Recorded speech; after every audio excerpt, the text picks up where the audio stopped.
From the academy to the command post, the Weekend Wrap-Up podcast covers the leadership lessons, mentorship, and tough conversations needed to build a resilient firehouse. Rated as one of the best fire and emergency services podcasts, get ready to be empowered by host Kevin Ferrara as he presents another informative episode you won't want to miss. Get ready, folks. Here we go.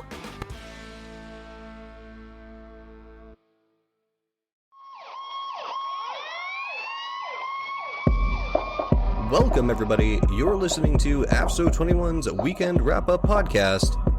Here is your host, Kevin Ferrara. If you've ever dialed 911 during the worst moment of your day, you know the relief that comes when red and blue lights flash down your street. Most of the time, paramedics and EMTs step through the front door, calm under pressure, ready to save a life. To the patient, every EMS provider looks the same. They often wear similar dark uniforms, carry the same heavy gear bags, and deliver the same life-saving medical care. But behind the badge, EMS in America, and across much of the world, is powered by two radically different workforces, career providers and volunteer providers. So today, we're unpacking what separates these two groups, where their paths cross, and why the line between them is critical to the future of emergency medicine and the community served. Welcome to another episode of AFSO 21's Weekend Wrap-Up podcast. I'm your host, Kevin Ferrara, and today I'm joined by paramedic Justin Whitney, who's been a guest on the show in the past. As a leader in his field, Justin advocates for and actively fosters a culture of safety, quality assurance, and continuous clinical excellence. He provides mentorship, performance evaluation, and professional development for both novice and veteran EMS personnel, and has been recognized for his efforts. It would be an understatement to say that Justin is deeply committed not only to the profession he chooses, but also to the patients under his care. So with that, welcome, Justin, and thanks for joining the Weekend Wrap-Up. Thanks for having me. That was another great introduction. I really appreciate it. Well, I worked on that for about, 5 minutes. Now I'm just... But, seriously, so, today's episode, it's about what some say is the difference between career and volunteer EMS groups. And, we know you're someone who's seen both. And before I continue, I just want to remind our listeners that you're not here representing any specific agency. So whatever you say is your personal view and opinion. So let's get that disclaimer out the door right away. Thank you. No problems. No problem. Always protecting my friends. So yeah, we've got two groups, EMS groups, career and volunteer. We know that. I mean, that's common sense. So first question out the door, when it comes to these groups, do you feel there's a difference between career and volunteer EMS providers? Just blanketly, yes. I think there's a difference. Obviously, the one on paper is, of course, one of them gets paid. One of them does it on their own time voluntarily. But for the most part, they are doing the same job. I can't disagree with that statement. They are going out and responding to the same type of calls, doing the same job that a paid provider would be doing. The differences that I could only see are maybe some of the opportunities or resources available to the volunteer side of things, operating off of a pretty strict budget versus somebody or a company that might be hospital-based or quite large within their jurisdiction or county. So okay, so I'm gonna hold you to something here, and I want to get your opinion on this. So you mentioned they're doing the same job, so we're gonna play on words here. So this is where the criticism could come into play from our listeners. So when we say they're doing the same job, okay, you've got XYZ career department, ABC volunteer department. Mm-hmm. They're dispatched, maybe, similar calls or whatever, but are they truly doing the same job? Now, let me back up a bit. So we know they're EMS providers. They've likely gone through the same training, same certification, and we'll touch on those later on here. Mm-hmm. But at the end of the day, I guess that's what the That's what the focus of this episode is on. Are they really doing the same job once they get on scene? So It's a good question. It's going to obviously depend on the capabilities of the volunteer service that's responding. I mean, when it comes to the volunteer side of things, there might not be the same standardization of procedures, policies, medical directives that might be on the career side of things as well. So there could be a lack of standardization when you're dealing with a patient on the volunteer side.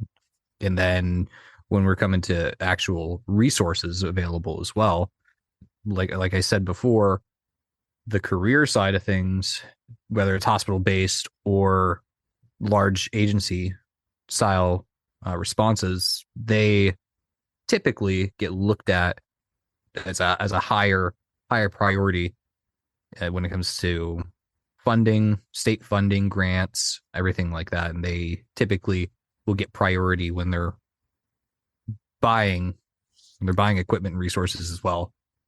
And it makes sense from a business perspective. I mean, you have a company like Boundary who funds, or doesn't fund, but they supply a lot of medical equipment to a lot of agencies. And if they see a big order come in, they're going to want to fill that first instead of the small volunteer agency that's asking for one or two of things.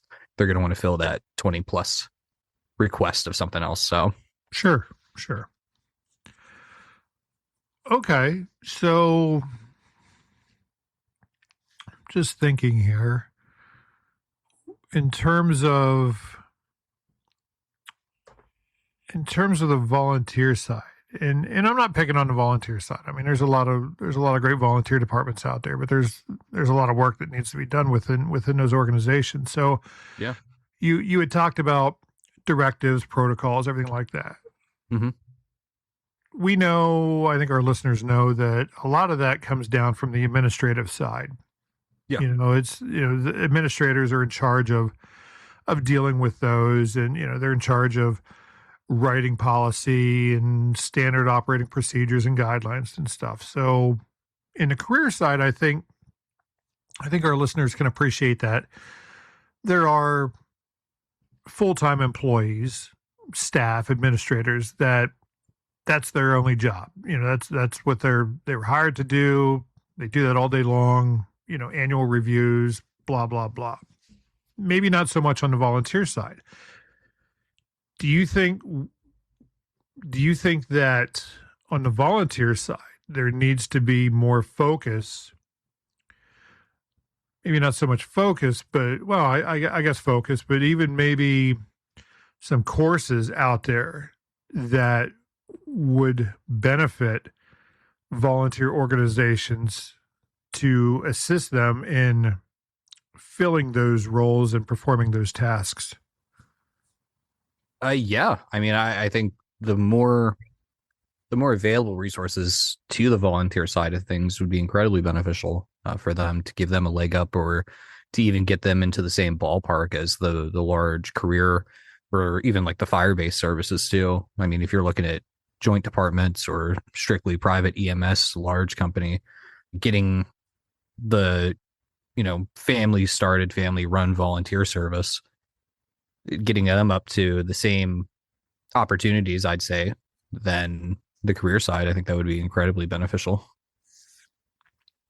So that's a nudge to some of our listeners out there that are, that may be in charge of organizing conferences or events or training, even the training officers out there listening, that, because personally, when I look at EMS conferences or conferences as a whole, mm-hmm. whether it's fire or EMS, I usually go through the schedule and see what, courses or topics are being talked about. And I really don't see a lot of that administrative things being provided. It's always the excitable things, the meat and potatoes, type things that organizations deal with. They sort of, in my opinion, they overlook the administrative side of whether it's fire or EMS that would help individuals in those certain roles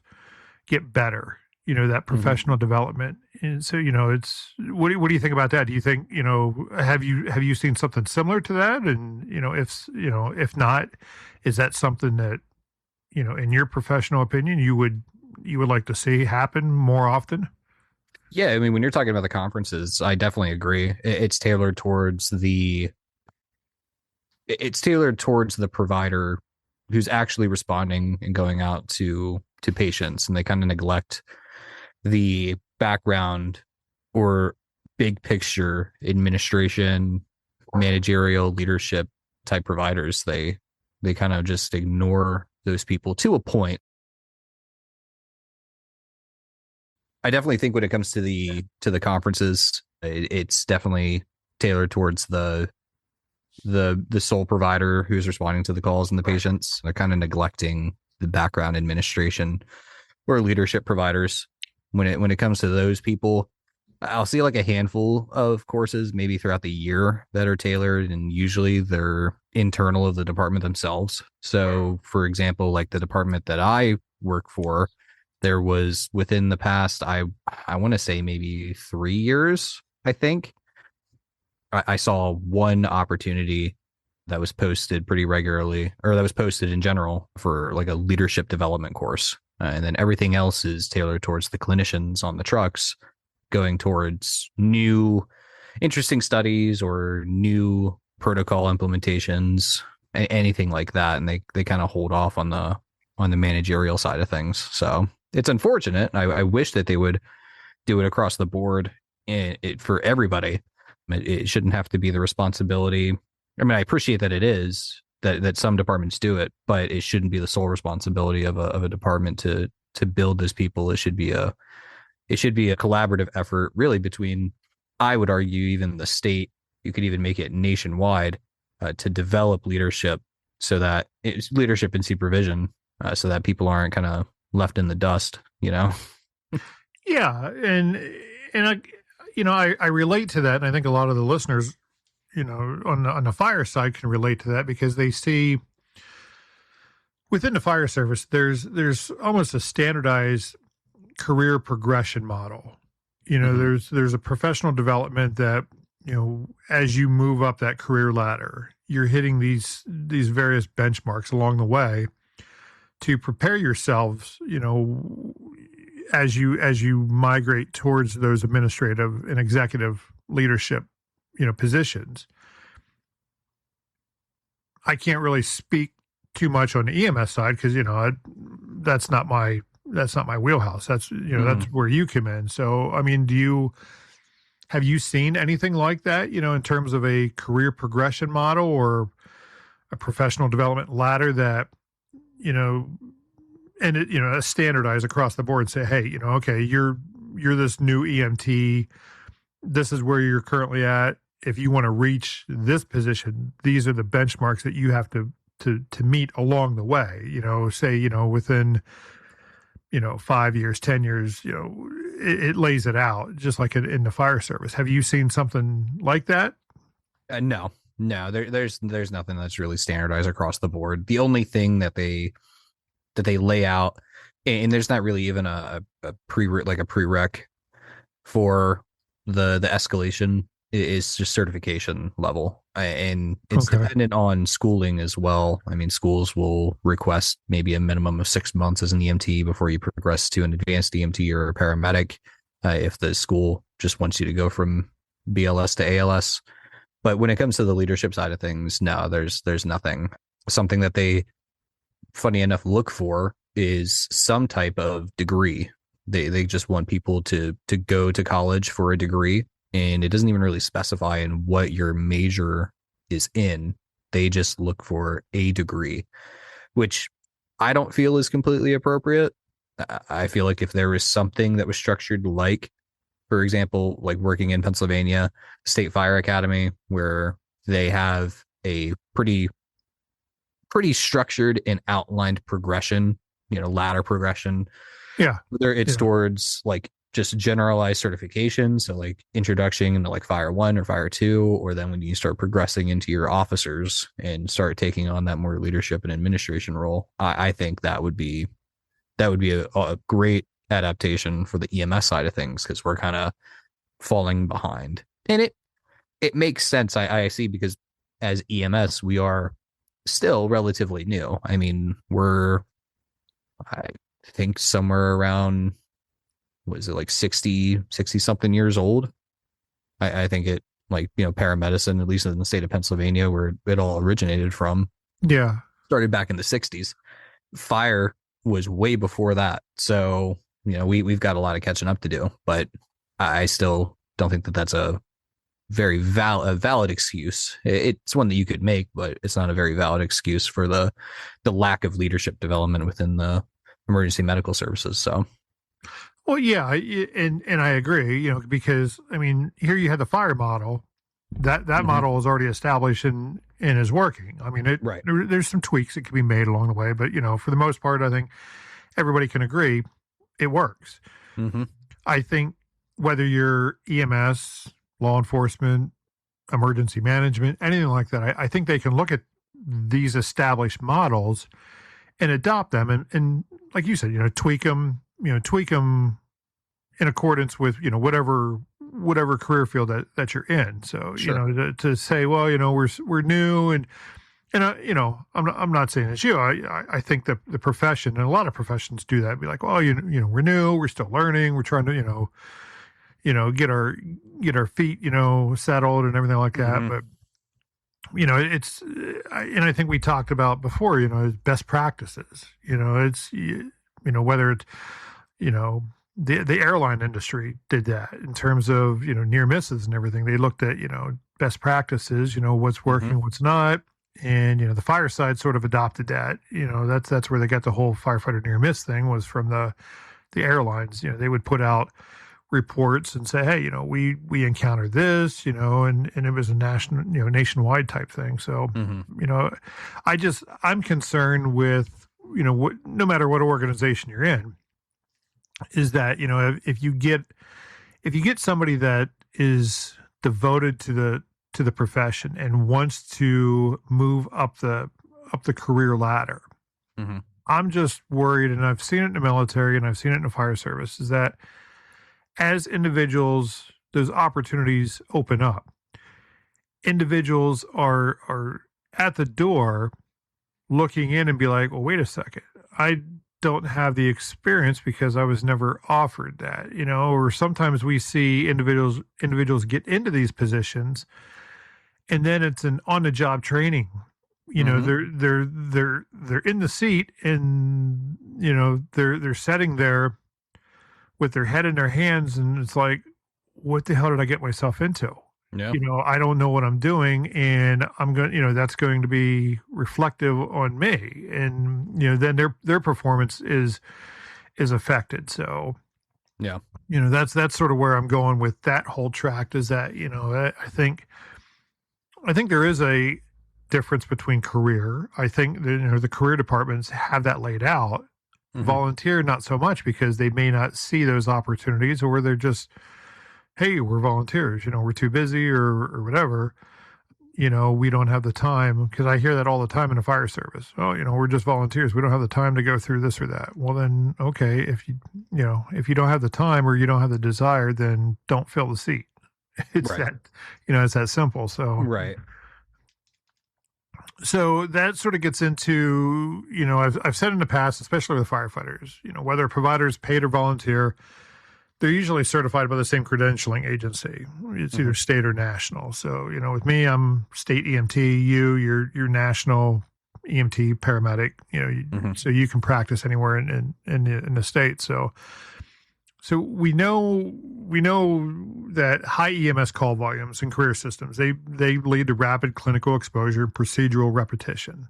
But when it comes to volunteer systems, maybe not so much. So we know, volunteers, it's not uncommon for them to go days, sometimes months between major traumatic, certain medical calls. And, so that creates challenges in maintaining, their clinical muscle memory. So, at the top of the podcast, I said, patient sees every provider the same, which is true. They're laying there on the ground, they're looking up, they don't see black, white, yellow, green, whether you're volunteer, career, they just see somebody there that, they're hoping is going to provide them some type of care.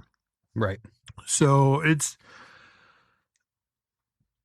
while patients, they may not know the exact experience level of that person treating them. I suspect it's a thought that, weighs heavily on their minds, and, maybe not so much when they're laying there screaming in pain, but I'm sure at some point, afterwards they consider it. And I'm sure attorneys, they're salivating. They're like, oh, what's your training experience? EMT, Joe Schmo.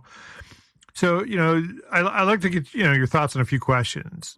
At the end of the day, and I think we talked about this in our last podcast, or, in just casual conversation, offline. No matter what the EMT or the paramedic scored, on their certification test, the one that scored the highest and the one that scored the lowest, at the end of the day, same thing with doctors or lawyers, they still get the title, you know. So let's be honest, the level of care provided, it's only as good as the individual providing it, right? Absolutely. So if the provider's not giving their best, then we know their level of care, it's probably going to reflect such. So how does the EMS group, whether career or volunteer, how does that community, EMS community, hold providers to a certain standard? Yeah. So this is where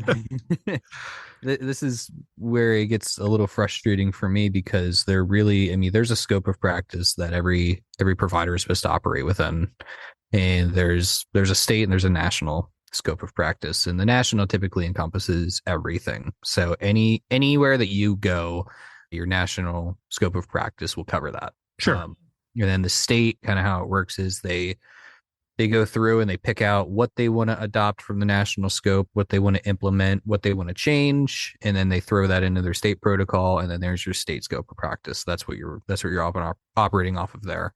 Okay. And then it can even go further to your agency medical directive as well. So if the medical director or the administration team, all of those get together and they say, okay, I know that this is within the state protocol, and they're typically listed as optionals. We don't want to implement those into our agency. We just want to stick with the meat and potatoes of the protocol, and we're just going to do that.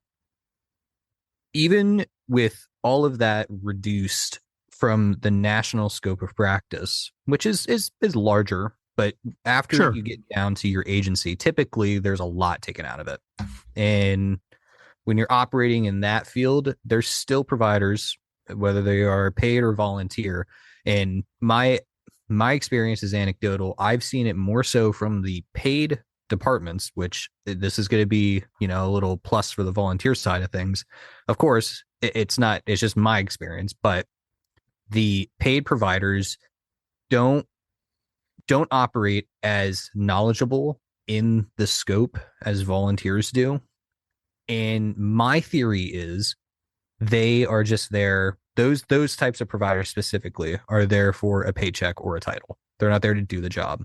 They just want to go to their job, get a paycheck, or they just want to walk around, have 10,000 stickers on the back of their car that say paramedic or whatever 19 fire departments they run with as well.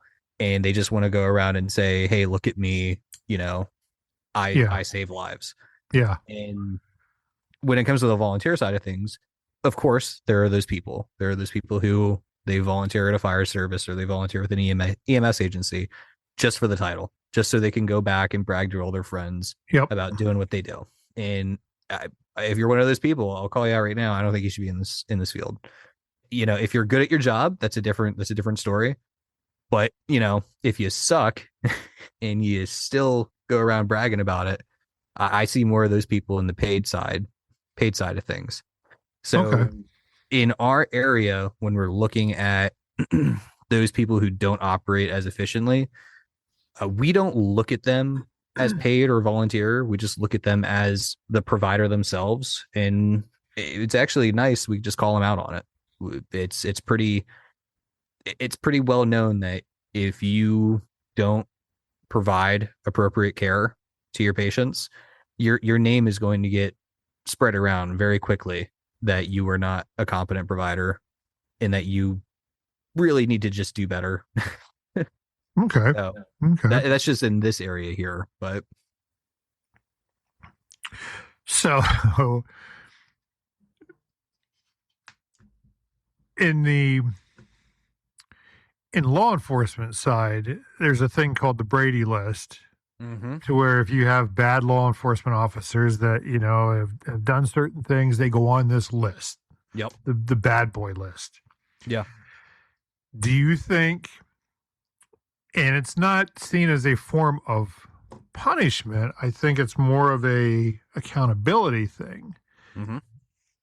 Do you think something similar should be within fire and emergency services? And I bring that up because, say Joe, EMS provider, Mm-hmm.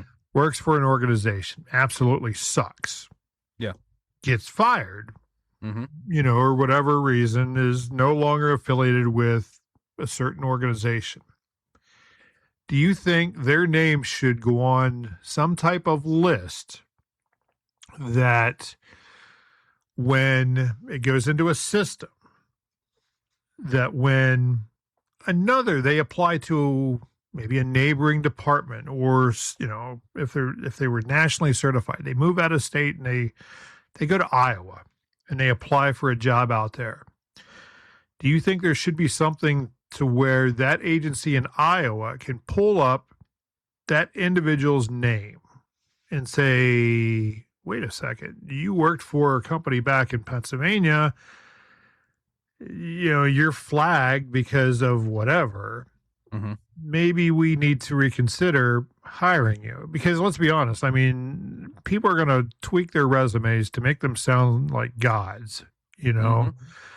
and sometimes these people get through they slip through the cracks and they get hired, and only for the hiring organization to later find out, wait a second, based on performance, or God forbid somebody dies or is severely injured.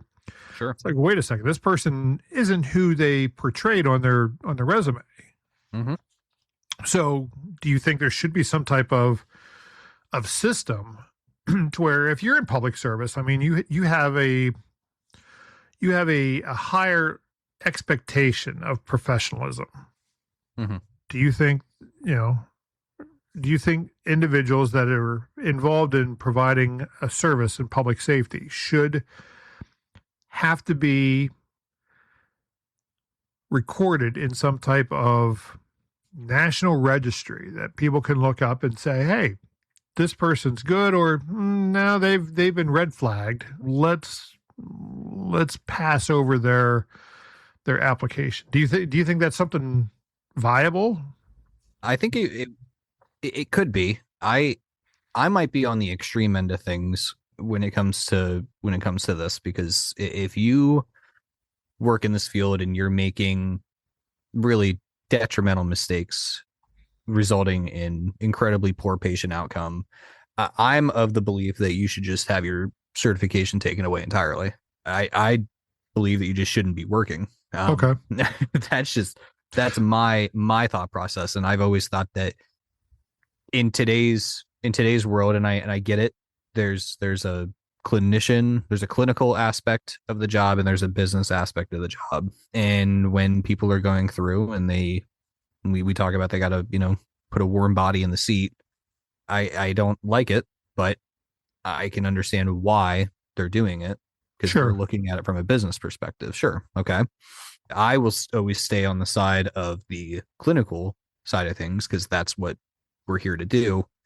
If like you said, if you suck at your job to the point of where you're getting canned from the place that you already work, it had to have been something pretty crazy, I guess, to get fired clinical wise. Sure. If you do something like that, yeah, I don't think it's appropriate to have you working at all. The people who make gross medication errors resulting in patients' deaths, or who didn't appropriately, manage injuries at a basic level, resulting in a patient's death, or even with really like existing horrible deficits, just that could be directly connected to provider negligence. Yeah, that person just doesn't need to be working anymore. Yeah. That's my belief in it. And I don't want to say we, but I encountered that, while I was in the military. I mean, there was one base I was at where we had an individual. He was Fire Officer 1 certified, and his performance was just deplorable. And Right. the fire chief actually decertified this individual and said, "Look, you are not worthy of Fire Officer 1. You're not demonstrating competency in this, and therefore you're decertified." And that individual had to go back through and get recertified. They were stripped of their position, not demoted, in terms of rank, but Sure. in terms of position on the apparatus and everything, and and within the department. And then they had to go back through and redo the training. And I think that's perfect. Like I think that's what should be appropriately done, is they should be removed of that position. And if you wanted to tailor that to EMS, I mean, if it was a paramedic doing it, you could demote them down to an EMT. They don't have all of the same capabilities and or responsibilities that they had before, but maybe they can still do the job of an EMT. And it depends on, again, the incident. It would have to be, provider to provider. But for the majority of the things, I think if you're making gross mistakes, a demotion of some kind or a certification removal of some kind, I think is what needs to be done in conjunction with a list too. I mean, that person, I mean, typically in the medical field, if you end up killing somebody, it typically ends up on some type of legal record. So I guess, well, already, I mean, it would it would make local or national news. I would think, but it's in the fire service. I mean, it was easy for the fire chief to say, "Hey, you're decertified." Yeah. How difficult is it? And again, EMS isn't my wheelhouse, but I dabbled in it, as an EMT.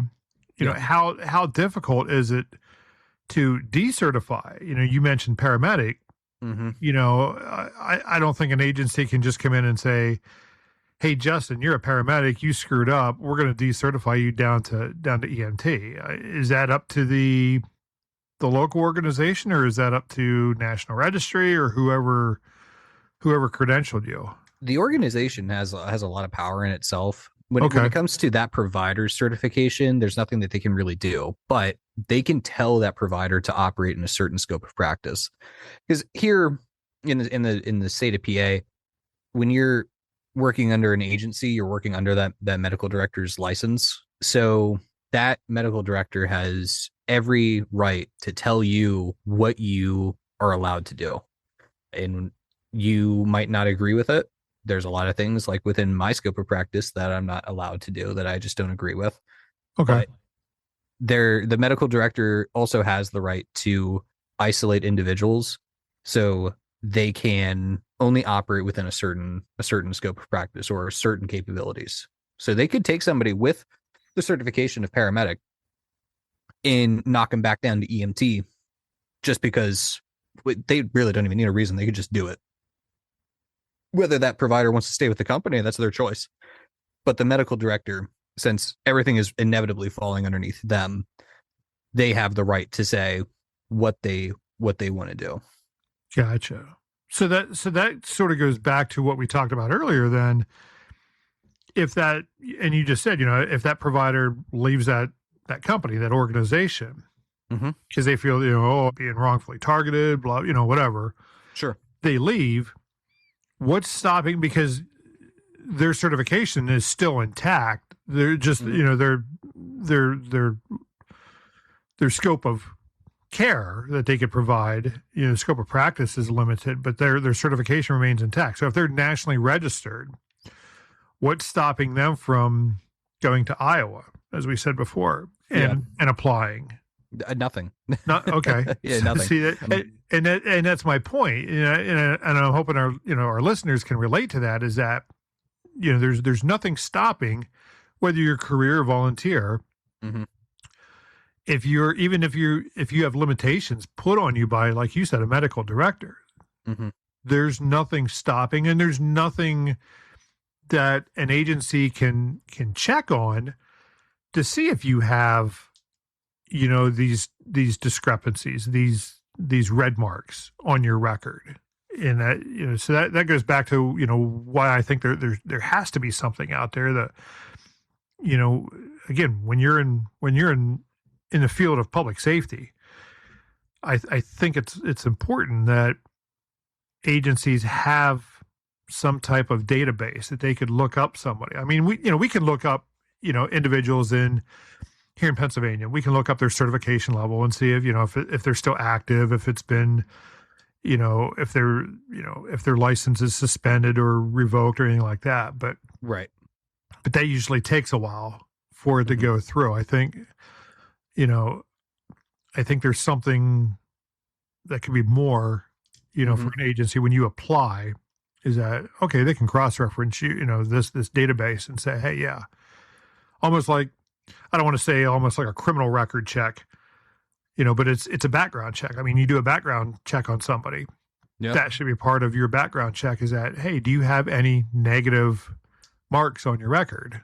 And right. If so, what are they? And should we be concerned? Because, like I said before, people, even in public safety, our providers, whether you're firefighter, EMS, or whatever, they want that position, so they're going to intentionally leave some things off the application right. or the resume. So, okay.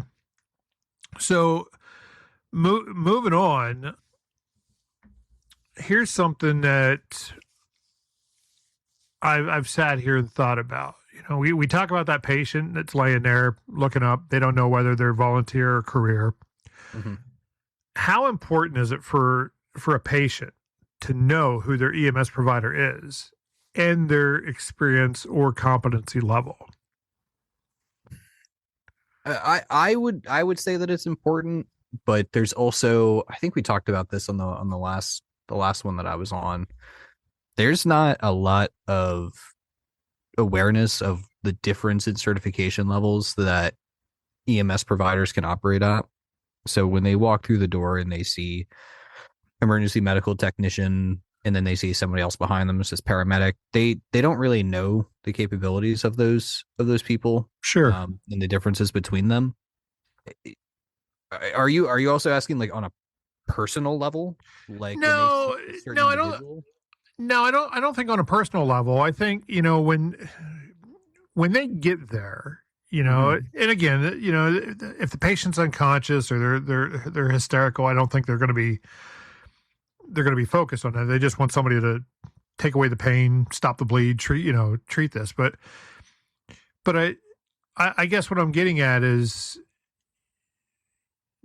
should they know whether that provider is paid, volunteer, and I see. And again, their level of, I guess their level of care that they can provide. Mm-hmm. To me, I think that's important. It's because I think if the public was more aware of the capabilities of their local providers, whether it's fire or EMS, sure, they may have that may influence, when they call 911, mm-hmm. It may influence, be like, hey, I don't want my local department to respond or a local, provider to respond, because I know what their capabilities are. Sure. Yeah. I want the next closest, because they're paid or they're more capable. Mm-hmm. Is that important? I think it is important to educate the public about the capabilities within their area. A lot of people, and this goes past even emergency medicine. This just goes to general medicine and health. The resources that are available to them in the area, a lot of people are just generally unaware.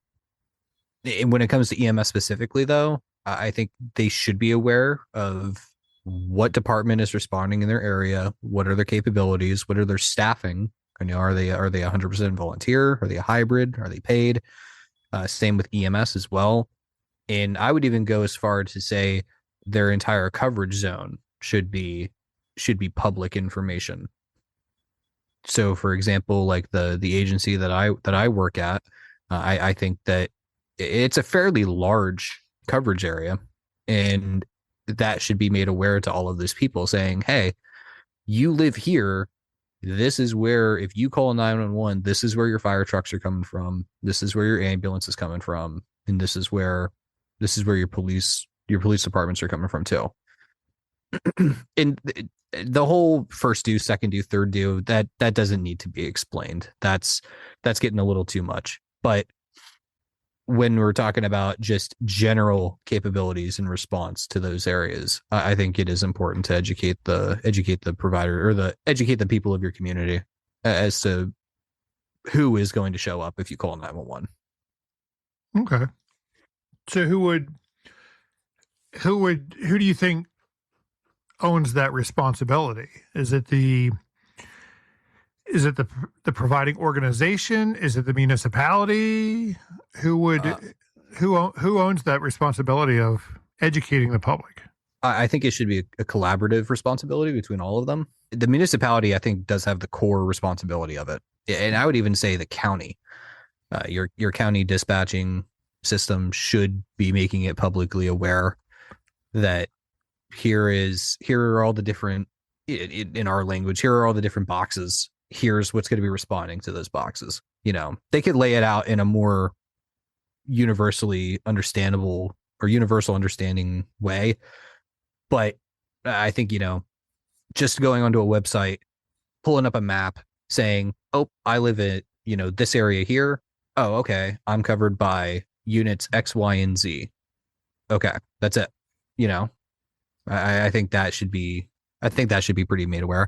And then it should be the municipality and the department saying, "Hey, we are proud to say, we're 100% volunteer service, fire department, or, we're proud to say that we have a paid service, the fire department as well."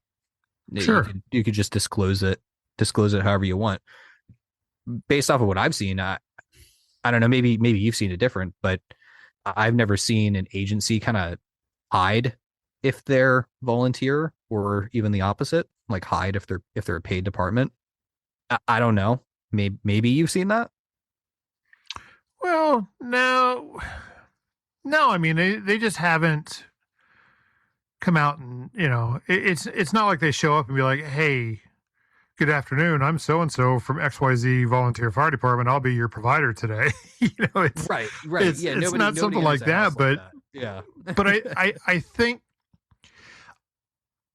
in the paid department, because you guys wear uniforms, I mean, it's you sort of, the patient is there, the family members are there. Mm-hmm. They see you walk through the door and be like, "Okay, I see the badge or the patch. Yep. I see the name tag." They put two and two together. They can, they can see who you're with. Right. In the volunteer fire service or EMS service, a lot of these individuals show up in street clothes. I was about to say that. Yeah. So I mean, if I'm a patient sitting there in a chair and I'm having trouble breathing or whatever, and I see, this guy walk through, beard, street clothes, maybe, if it's in hunting season, they're still wearing their, their blaze orange, hunting outfit. I'm like, who is this person? Right. And I'm not going to sit there, grandma, she may not, think to ask, let me see some ID, let me just prove to me who you are, because I don't think it's happened. Maybe it has. I've never heard of it. Just you get a scanner listener, be like, "Oh, hey, I'm going to show up and, impersonate an emergency responder and, Sure. Yeah. but it could. I mean, it could. And I think that's why, where I'm going with this is that whether you're paid or volunteer, I think if you're more so in the EMS side, I think if you're going to respond to these calls, you need to have some type of uniform, if you will. I get it in the volunteer service. You're home, you're eating dinner, you just got off work or whatever. How many volunteers are going to stop and throw on, a uniform before they go out the door? But, at least, if they don't have a uniform, they have to put something on that clearly identifies who they are when they walk through the door, not just, okay, this guy just burst through my door. He's got some medical bags or whatever. I don't know. What are your thoughts on that? I agree. I mean, I think the standardization of a professional appearance to a certain degree, I mean, you don't have to get crazy with it, but you still have to look like you didn't just roll out of bed. Yeah. When you're showing up to calls. I've had it happen a few times actually, where I go out onto a call, and depending on the severity of the call, the county dispatching might tag on some fire department to assist. Or even if I'm requesting them for some type of like lifting assistance or extrication, whatever it is. I've seen it to where, and I kind of chuckled the first time that I saw this, was somebody from the fire department rolled up to the house in their own vehicle, and they got out in a kind of I'll just say it was a dirty like tank top and basketball shorts, and they walk up to the door, and I'm treating the patient, and I can see out of my peripheral the person's family member answered the door. And then they start getting into kind of like this altercation because the family member thinks that this random person is trying to get into their house now. Yeah. And turned out it was one of the officers from the local fire department. I know them personally, and police department knows them as well. And they were able to de-escalate the whole thing. But if somebody showed up, and I don't know for certain, but if that person showed up in some type of professional attire, even if it's just, I would be okay if you showed up in jeans and a t-shirt labeling your fire department. If you showed up in just that, I think that would be appropriate. Yeah. So, or even, it's wintertime and stuff. I mean, the fire service, they have job shirts, they're just something to pull over, it's job shirt or a anything, hoodie, a hat that just says it. Yeah, exactly. An official hat or something, or, maybe, departments, listeners out there, think about, what you have, is it a lanyard with an ID badge? Mm-hmm. That could be something as simple as that. It's just like, hey, boom, here, here's something official. It's, it's signed, it's stamped, whatever. It's an official identification badge that you're wearing around your neck. When you walk in, somebody asks, boom, here's my ID. Okay. You're official. Yeah. Something that can't be replicated by Joe Schmo off the street, Right. Whereas I think a t-shirt or a hat, that's easy. I could go online and fabricate something similar and impersonate somebody. But I think if you have an official badge, and that's a controlled item, then that's a little bit more professional. Because, I mean, we require that of our public utilities folks when they come out and be like, hey, show me some ID. And they usually flip out a badge or something, some type of laminated badge. So listeners, if you're out there, obviously you are, give this, some consideration. Think about what type of accountability ID that you're using, whether it's fire or EMS, especially EMS, since that's what we're talking about today, is, how do you identify your personnel on scene? Like we said, career, it's easy. You're typically wearing a uniform, but the volunteer folks out there, listeners, think about what you're using, what you should be using out there. So one thing I want to touch on, before we wrap up here, Justin, is, let's see. I got a couple questions, so I'm trying to think of which one I want to use here. Let's see. and I think we sort of just touched on that. For those that are interested, it's about, who responds. And I've encountered personally some issues to where, when I was actively running calls, I would roll up on an EMS call by myself, and then I'd get back and be like, hey guys, where was everybody at? Well, we're just volunteers, but yet on a fire, you got everybody and their mom showing up, and it's like, well, what the hell, guys? You only show up for the fun stuff. So I think our listeners know about that. They're dealing with that. But something I want to ask you, Justin, is, do you think resource allocation, let's finish up on this one, resource allocation, and we talked a little bit about this earlier in the podcast, and system strain. Do you think resource allocation and system strain have an impact on the level of EMS care being provided? And for example, so you have career providers, they're likely more knowledgeable, their staff is more knowledgeable, and they have better equipment than their volunteer colleagues. So do you think that has an impact on EMS care being provided out there? And then I got a follow-up to that as well.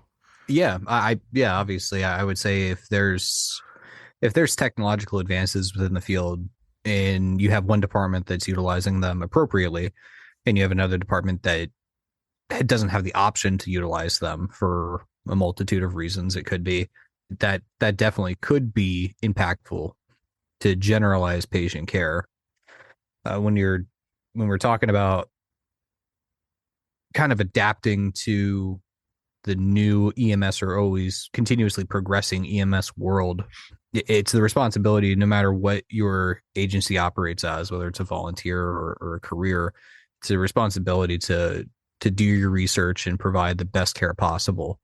You have a delegation to your community and an obligation as well to provide the best possible care. And there's nothing that's stopping a volunteer service from going online and doing research or talking with resources and networking to be able to get those pieces of equipment. The only thing that could be stopping it always comes back to this is finances. That's always the biggest thing. And if it's not finances, it's justification due to poor staffing. And that's, I don't know if you want to get into that. That's a whole separate issue in its own right there, is staffing of volunteer services. But oh yeah, I mean, I'll definitely invite you back for another episode. That you're absolutely right. I mean, that can be an entire episode in itself. Yeah. So we'll put that in our back pocket. We'll schedule that for a future episode. So yeah. But yeah. So my follow-up is, obviously, it has an impact on that. So how is that addressed to those who control the funding? Obviously, whether it's career volunteer, funding is involved. So whether it comes from city officials, township supervisors, borough council members, whoever, how is that addressed? Does it take a patient, dying for those individuals who control the funding to say, look, we need more knowledgeable staff, better equipment, or do they set back and say, well, that's just a risk we're willing to take because we have to prioritize our spending? So, sure. I mean, I can't think of any higher priority in funding than towards public safety. When lives are at stake, that should be your number one priority in terms of funding. But, how do you see that being addressed? Does Joe EMT go straight to, the comptroller, the check writers, whoever, and say, look, we just had this call, we're demanding more funding? Do they go to the chief? How do you envision that working so that it's effective? Not to put you on the spot, but no. It should be a direct report. So if you are a provider and you see a point of improvement, and this goes across the board, whether it's minor or major, if you as a clinician see something that can be clinically improved, then that needs to be made aware to whoever it is that you're working for. Typically, you're just going to let that know to like a supervisor or even a chief if you want to jump the chain a little bit. So when you are doing that, you have to be aware they are also limited in what they can do as well. So I've seen it firsthand to where things have been brought up and it's to no fault of the leadership or direct leadership that we're operating under. They have bosses as well who tell them it's not in the budget. And unfortunately, that happens very frequently. It does typically get to the point of where if they see multiple, and it's not even just a one-off, if they see multiple, and I'm not talking about things that I've seen personally, but from across the nation, if you see an incident occurring repeatedly due to one lacking source or lacking point of resources, it takes a few incidences of a patient having a very poor outcome for something to be done about that. And some departments are really good, and they do continuous research, and they do collaborative research with neighboring departments as well to stay ahead of the curve there. Sure. They can be very progressive into those ones. I applaud. I think that is the best practice, is doing own internal and collaborative research to see for points of improvement. Other places, they see the money coming in. That's all they care about. And they'll wait until something bad happens. And then if something does bad happen, they'll turn to legal and say, what are our options? And then they'll go from there. Yeah. So sometimes by then it's too late. They're already sucked into that liability vortex. And sure. Yeah. Yep. But no, good discussion today. I'm glad you were able to, take time out of your day to join me here on the podcast. And absolutely. We will definitely have another episode coming up here with you on there. Like we said on the first time you were on, you're a wealth of knowledge. I want to have you on here as a repeat guest co-host on here, because again, EMS isn't my forte. It's not my wheelhouse. So I reach out to experts, like yourself, bring on the podcast and have a good, solid discussion on that. So I don't know why you're talking to me. I mean, whatever. So listeners, we're going to wrap up. So, at the end of the day, whether a provider steps off an ambulance with a paycheck, waiting, or goes back to their day job after the call, their mission is pretty well identical: to stand between a patient and a crisis. Career providers offer the staffing consistency that high-density cities require. Volunteers, many in the rural communities, offer the neighbor helping neighbor grit that helps rural communities alive. EMS wouldn't work without them, without both. So next time you see an ambulance pull up, remember, behind that uniform or behind those civilian clothes is someone who answered the call, whether it's their job or their passion or maybe both. So with that, thanks for listening to the Weekend Wrap Up. Thanks to Justin for being on the show. And to our listeners out there, don't forget to subscribe, leave a review, and most importantly, thank your local first responders this week. So until next time, as always, stay safe. Thanks for listening. To follow Kevin and the Weekend Wrap-Up podcast from your favorite streaming platform, open the podcast description and then click the Support the Show link, or go to afso21.com. From there, click the Weekend Wrap-Up podcast link, which will allow you to follow the show, download episodes, learn more about our contributors and the podcast. Subscribe, which gives you exclusive access to premium and/or bonus episodes, or support the show, where you can make a much-appreciated contribution of your choice. You can even click on the podcasts we love to build your personal podcast library. We here at the Weekend Wrap-Up podcast appreciate you and look forward to bringing you more episodes that support the work you're doing in fire and emergency services. Remember, click the Support the Show link or head over to our website at afso21.com. Stay safe.